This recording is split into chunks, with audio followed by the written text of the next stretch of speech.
मित्रों नमस्कार। सूचना की दुनिया पर आपका स्वागत है। मैं हूं डॉक्टर सुभाष चंद्र सिंह। मित्रों, कहते हैं कि केंद्र में यानी दिल्ली का रास्ता उत्तर प्रदेश से होकर गुजरता है। यानी जिस पार्टी को उत्तर प्रदेश से ठीक ठाक सीटें मिली, ठीक ठाक का मतलब कि 50 से ऊपर, 80 में 50 से ऊपर, 50, 55, 60, 65, 70, 71, 72 जितनी अधिक सीटें मिली, आप ये मान कर चलिए कि उसी पार्टी की सरकार केंद्र में बननी है। ये कांग्रेस के समय भी यही परंपरा थी और भारतीय जनता पार्टी जब से सरकार बनाने की स्थिति में आई तब से यह परंपरा भारतीय जनता पार्टी के साथ भी कायम किया है उत्तर प्रदेश के लोगों ने। अल्पमत की सरकारों का जब से दौर शुरू हुआ, यानी गठबंधन की सरकारों का, तो पहली बार भारतीय जनता पार्टी 1996 में अल्पमत की सरकार बनाया था।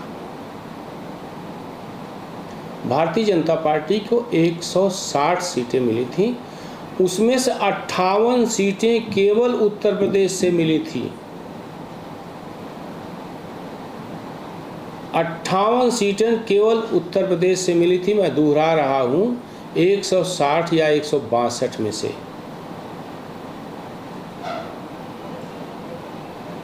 और 13 दिन के लिए अटल बिहारी वाजपेयी की सरकार बनी थी,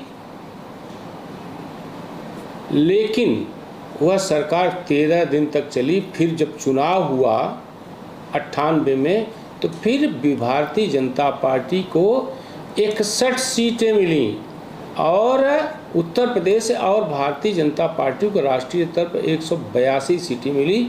फिर गठबंधन की सरकार बनी। 13 माह बाद वो सरकार गिर गई। 1999 में फिर अल्पमत की अटल बिहारी वाजपेयी की सरकार बनी। उत्तर प्रदेश से केवल 29 सीटें मिली थी, लेकिन बाकी देश से भारतीय जनता पार्टी की स्थिति में सुधार हो गया था, इसलिए गठबंधन की सरकार बनी और पूरे 5 साल चली, 2004 तक। लेकिन जब 2004 में भारतीय जनता पार्टी बुरी तरह हारी और 137 पर सिमट गई, तो उसकी सीटें उत्तर प्रदेश में केवल 10 थीं, केवल 10 सीटें। और कांग्रेस को भी बहुत ज़्यादा सीटें यहाँ से नहीं मिली, शायद 10 ही मिली थी, लेकिन बाकी देश से उसकी सीटें बढ़ी थी और उसको 143 से 44 मिली थी। फिर भी उसकी सरकार बन गई सहयोगियों के माध्यम से। 2009 के चुनाव में भी 2009 के चुनाव में भी कांग्रेस को यहाँ से 22 सीटें मिली थी और 206 सीटें पूरे देश से मिली थी और वह सरकार फिर 5 साल चली, यानी 2014 तक। 2014 में स्थिति बदली जब नरेंद्र मोदी का उदय हुआ राष्ट्रीय क्षितिज पर, तो यहाँ से 71 सीटें भाजपा और 2 सीट अपना दल, यानी 73 सीटें मिली थी। और भारतीय जनता पार्टी को पहली बार 30 साल बाद भाजपा या किसी भी पार्टी को बहुमत मिला, 282। पूरे 5 साल चली। 19 में वही भारतीय जनता पार्टी को सपा बसपा गठबंधन के बावजूद 62 सीट मिली, 2 अपना दल को मिलाकर 64 सीट मिली। फिर भाजपा को बहुमत मिला और सरकार ठसक के साथ चली। लेकिन इस बार उत्तर प्रदेश ने भारतीय जनता पार्टी को धोखा दिया। मैं उत्तर प्रदेश को तो नहीं कहूँगा, भारतीय जनता पार्टी के अभिमानी कार्यकर्ता और नेताओं ने धोखा दिया बीजेपी को, और बीजेपी की सीटें 14 और 19 के मुकाबले 33 पर सिमट गई, 33 पर और भारतीय जनता पार्टी अल्पमत में आ गई केवल 240 सीटों के साथ। अगर 71 का रिकॉर्ड टूटता, उससे ज़्यादा सीटें मिलती, तो भारतीय जनता पार्टी को बहुमत मिल चुका था। केवल 32 सीटें ही तो कम है, 240 सीटें हैं। तो उत्तर प्रदेश से रास्ता केंद्र का जाता है, यहाँ से बम्पर सीटें मिलती हैं तो केंद्र में बहुमत मिलता है। लेकिन इस बार उत्तर प्रदेश में कार्यकर्ताओं के अभिमान, सांसदों से उनकी नाराज़गी, इसमें सांसदों का भी दोष है, और 51 सीटों पर भारतीय जनता पार्टी ने रिपीट कर दिया पुराने सांसदों की। भारतीय जनता पार्टी की प्राथमिक गलती है। चलिए कोई बात नहीं, हो गया। लेकिन भारतीय जनता पार्टी का अनुशासित कार्यकर्ता इस बार जो है कमोबेश हर जिले में पुराने सांसदों को के प्रति नाराज़गी उसकी खुली थी। कहते हैं ना, एक बार टिकट मिल जाता है तो उसके बाद पार्टी का जो है, जो सांसद है, पूर्व विधायक है, कोई है, उसको जिताने के लिए पूरी पार्टी लग जाती है। लेकिन हर जिले में पुराने सांसदों से नाराज़गी देखी गई और कार्यकर्ता बाहर नहीं निकले। मैंने शीर्षक दिया है ना कि मोदी को चाहते हैं प्रधानमंत्री बने, लेकिन हमारा सांसद हार जाए। ऐसे कैसे होगा? अगर आपका सांसद हारेगा तो मोदी कैसे प्रधानमंत्री बनेंगे? हुआ यही कि 33 पर सिमट गई बीजेपी और एनडीए को समर्थन पूरा बहुमत मिला है, भाजपा को नहीं मिला। मोदी प्रधानमंत्री बनेंगे, लेकिन मोदी अब ठसक के साथ काम नहीं कर पाएंगे। मोदी से कभी ये उम्मीद न करना वो यूसीसी लाएंगे, समान नागरिक संहिता लाएंगे, जनसंख्या नियंत्रण कानून लाएंगे, धर्मांतरण कानून लाएंगे, या एक देश एक चुनाव, 1 नेशन 1 इलेक्शन लाएंगे। ये मत उम्मीद करिए। शासन होगा, अच्छा होगा, लेकिन बेसिक काम नहीं होंगे। स्थिति यहाँ पर यह हो गई कि कार्यकर्ता कहते मिले कि हम गाली दे करके बीजेपी को वोट देंगे क्योंकि ये सांसद को हम नहीं चाहते जीते। लेकिन जब पूछा गया कि प्रधानमंत्री, तो उनका मोदी को प्रधानमंत्री बनना चाहिए और बनेंगे। ये कार्यकर्ताओं की एक प्रकार से कमी है, क्योंकि कार्यकर्ता भारतीय जनता पार्टी की रीढ़ होता है। इसलिए मैं उसी का सबसे ज़्यादा दोष देना चाहता हूँ। सांसद तो नालायक थे ही, उनको तो टिकट काट ही देना चाहिए था। लेकिन है, स्थितियाँ परिस्थितियाँ होती हैं, हर पार्टी जैसे तय करती है वैसे भाजपा ने भी तय कर दिया। भाजपा की प्राथमिक गलती तो है, लेकिन लास्ट जो दारोमदार है वो कार्यकर्ता पर होता है, बूथ जिला अध्यक्ष पर, महामंत्री पर, बूथ प्रमुख पर, पन्ना प्रमुख पर होता है। यहाँ से लापरवाही हुई है। इलेक्शन के रिजल्ट से सबसे ज्यादा शांति शायद यूपी वालों को मिली होगी। क्यों यूपी वालों? क्या गलती थी इस आदमी की? इसने क्या कमी छोड़ दी थी यूपी में कानून व्यवस्था ठीक करने के लिए? इसने कौन सा भेदभाव किया था अपराधी के साथ? चाहे अपराधी विकास दुबे हो, चाहे अतीक अहमद हो, किसी को इसने नहीं बख्शा। न उसमें धर्म देखा, ना जाति देखी। लेकिन आपने वोट करते समय क्या देखा? जाति देखी। राजपूत नाराज हैं, कहीं पर जाट नाराज हैं, कहीं पर ब्राह्मण नाराज हैं। आप ये नाराज ही रहते रह जाओगे। इसलिए आप पर 1200 साल कभी मुगल्स और कभी ब्रिटिशर्स राज करके चले गए और आपको पता भी नहीं चला। आपको वो लोग पसंद आए जो मुख्तार अंसारी को श्री कहकर के बोलते हैं। आपको वो लोग पसंद आए जो अतीक अहमद को श्रीमान कहकर के बोलते हैं, जो इनके जनाजे में शामिल होते हैं। और यही वो लोग हैं जिनकी वजह से आपकी बहन बेटियां 6 बजे के बाद घर से बाहर नहीं निकल पाती थी। और आपने क्या किया? इस आदमी को कमजोर कर दिया। अब आ जाएगा आपका पीओके, अब आ जाएगा यूसीसी। वो आता है तब जब मजबूत सरकार होती है। अब मिल गई शांति। एक विपक्ष के नेता ने फर्जी बात चला दी, फर्जी वीडियो चला दिया कि कॉन्स्टिट्यूशन बदल देंगे, कॉन्स्टिट्यूशन बदल देंगे, और आप बातों में आ गए। वैसे तो बहुत बुद्धिमान हो, एक बार भी नहीं सोचा कि कॉन्स्टिट्यूशन बदलना होता तो पिछले 10 साल में बदल देते। अयोध्या वाले 500 साल से पगड़ी नहीं पहनी, हम राम मंदिर लाना चाहते हैं, हम राम मंदिर के लिए समर्पित हैं, और आ गया तो आपने क्या दिया? अयोध्या में हरवा दिया।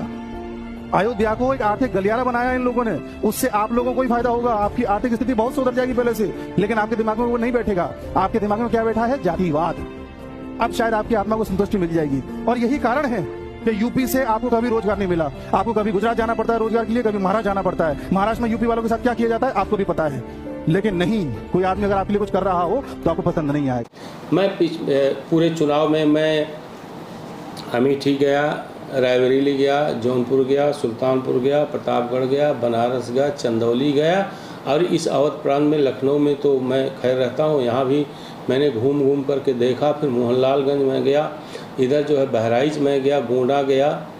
हर जगह कार्यकर्ताओं में वर्तमान सांसदों के प्रति पूरा असंतोष देखा गया, और लोगों ने कहा कि हम चाहते हैं कि हमारा सांसद हार जाए, वोट भी देंगे इसको, और चाहते हैं कि प्रधानमंत्री मोदी बने, लेकिन जब कार्यकर्ता की ये मानस बन जाता है तो केवल वोट दे जाता है, वोट को बटोर कर ले नहीं जाता है बूथ तक, और परिवार वालों पर भी बहुत जोर नहीं देता है जाकर के वोट दे दीजिए, अपना जो है दायित्व तो निभा देता है। अब 26 मौजूदा सांसद इस बार हारे हैं, 26 मौजूदा सांसद, समझ लीजिए। 7 केंद्रीय मंत्री हारे हैं, संजीव बालियान मुजफ्फरनगर से, स्मृति ईरानी जो है अमेठी से, अजय मिश्र टेनी लखीमपुर से, महेंद्र नाथ पांडे चंदौली से, साध्वी निरंजन जोध फतेहपुर से, कौशल किशोर मोहनलालगंज से, भानु प्रताप वर्मा बुंदेलखंड की सीट से हारे हैं। 7 मंत्री है, और 2 मंत्री यहाँ के भी जो लड़ रहे थे हारे हैं। दिनेश प्रताप सिंह रायबरेली से बुरी तरह से हारे हैं, जयवीर सिंह मैनपुरी से हारे हैं, पूर्व मंत्री रामशंकर कठेरिया आगरा से हरा दिए गए, एटा से पूर्व मुख्यमंत्री कल्याण सिंह के पुत्र राजवीर सिंह भी हार गए। यही नहीं, प्रधानमंत्री नरेंद्र मोदी की मार्जिन घट गई वाराणसी से, राजनाथ सिंह की जीतने की मार्जिन लखनऊ से घट गई। ये कार्यकर्ता जिनको अध्यक्ष, महामंत्री, बूथ अध्यक्ष या पन्ना प्रमुख है, ये इनकी जिम्मेदारी होती है कि ज़मीनी स्तर पर वो कार्यकर्ताओं को जुटाएं और सिस्टम को दुरुस्त करें, और नीचे के कार्यकर्ताओं और जनता यानी आम जो है मतदाताओं को बूथ तक पहुंचाएं। ये निश्चित तौर पर ये लापरवाही जो है कार्यकर्ता स्तर पर ही, पार्टी की तो है ही है, सांसदों की तो है ही है, मैं नालायक कह चुका हूँ। कोई काम नहीं करते हैं, कार्यकर्ता से मिलते जुलते नहीं हैं, और कहते सुना गया कई बार सांसदों को इन जिलों में भी कि मोदी योगी के नाम पर वोट मिलेगा हमको। मेहनत भी बहुत नहीं की। और याद दिला दें, कृपा शंकर सिंह पूर्व मंत्री, महाराष्ट्र सरकार में पूर्व मंत्री थे, यहीं जौनपुर के ही रहने वाले, उनको 1 लाख से अधिक वोटों से हार का मुंह देखना पड़ा। और जीता कौन? बेईमान, भ्रष्टाचारी, हेल्थ घोटाले का सरगना बाबू सिंह कुशवाहा, जो बांदा से आकर के यहाँ पर जीता, जीत का परचम लहराया, और जौनपुर वालों ने जौनपुर के ही कैंडिडेट को हरा दिया। ये स्थिति है, आप समझ लीजिए। और छोटे छोटे लोगों से, एकदम सामान्य जो उम्मीदवार थे सपा या कांग्रेस के, उनसे हारे हैं। स्मृति ईरानी केएल शर्मा से हारी हैं। उनको कहा जाता है कि रायबरेली में जो है वो गांधी परिवार के पीए की तरह काम करते थे। अजय मिश्र टेनी जो है उत्कर्ष वर्मा से हारे हैं, समाजवादी पार्टी का साधारण कार्यकर्ता। महेंद्र नाथ पांडे जो है चंदौली से हारे हैं। बीरेंद्र सिंह जो 12 में विधायक थे कांग्रेस से, उसके बाद कोई चुनाव जीते नहीं या लड़े नहीं, उनसे हारे हैं। साध्वी निरंजन जो फतेहपुर से नरेश उत्तम पटेल से हारी हैं। भारी भरकम 2014 और 19 मतलब 10 साल से मंत्री थी नरेश उत्तम पटेल, जो सपा के प्रदेश अध्यक्ष से। उनके कौशल किशोर हारे हैं यहाँ से आर.के. चौधरी से, जो 12 साल से 14 साल से राजनीति में के बियाबान में चले गए थे। भानु प्रताप वर्मा जैसे जो है कद्दावर मंत्री को हरा दिया। ये स्थिति है। इसके लिए भारतीय जनता पार्टी का पूरा सिस्टम दोषी है। और इन सबको यह अंदेशा हो गया था 2022 के चुनाव में ही कि जब 17 में 325 सीटें सहयोगियों सहित मिली थी और भारतीय जनता पार्टी इटसेल्फ को 311 और यहाँ आकर के 250 प्लस पर सिमट गई, तभी भारतीय जनता पार्टी को सचेत हो जाना चाहिए था कि उत्तर प्रदेश में होने वाला लोकसभा चुनाव बहुत सरल नहीं है। भाजपा संगठन भी इसमें दोषी है। भाजपा संगठन ने मौजूदा नालायक सांसदों को टिकट दिया है, वो भी दोषी है। सर्वाधिक दोषी मैं उन कार्यकर्ताओं को मानता हूं भारतीय जनता पार्टी के, जो ये चाहते हैं कि राष्ट्र की संपूर्ण समुन्नति हो, सनातन की रक्षा हो मोदी प्रधानमंत्री बने और सब कुछ करें, लेकिन बूथ पर जाएंगे नहीं, कहेंगे कि हमारा संसद हार जाए लेकिन प्रधानमंत्री मोदी बनी। तो फिर ऐसे तो नहीं चलता, ऐसे रवैया से फिर वही होता है जो इस बार हुआ है। फिलहाल इस एपिसोड में इतना ही। आप सभी लोगों से अनुरोध है, जो लोग भी सूचना की दुनिया को देख रहे हैं, जिन्होंने सब्सक्राइब नहीं किया है वो सब्सक्राइब करें, बेल आइकन दबाएं, लाइक करें, कमेंट करें और शेयर करना न भूलें। आप सभी लोगों का बहुत बहुत धन्यवाद। आप इस YouTube चैनल को लाइक करिए, सब्सक्राइब करिए, कमेंट करिए और शेयर ज़रूर करिए।